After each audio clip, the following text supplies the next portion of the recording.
Howdy there, my mandolin playing friend, and welcome back for another Tiny More Tuesday. This week's selection is Steel Guitar Rag, and I stole this one once again from those great Merle Haggard birthday tapes that were recorded at Hag's house back in 1971 in Bakersfield, California. For those of you that haven't seen any of the previous Tiny More Tuesdays or checked those tapes out yet, link up here if you want to do that, by the way. These tapes are one of my favorite recordings that I have discovered here over the last couple months, and it's a really great snapshot of a really unique musical ensemble. As many of you know, Hag kind of reformed the Texas Playboys in the early 1970s and did a stretch of shows with them and everything like that.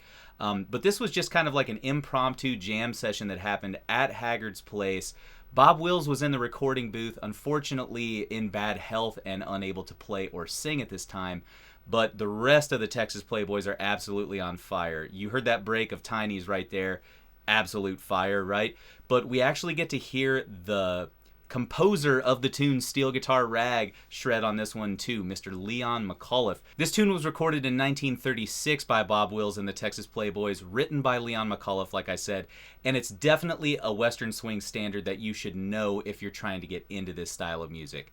I'll probably post a video of the melody to this one next week. Why not? It's a really simple melody, but it's a fun tune, and I know that you'll enjoy it. All right, before we go ahead and dive into the breakdown here, if you wouldn't mind doing the drill, right? Subscribe to this channel, like this video, and if you want some free tablature for this transcription, go ahead and check out HayesGriffin.com. All right, my friends, let's go ahead and dive into the breakdown.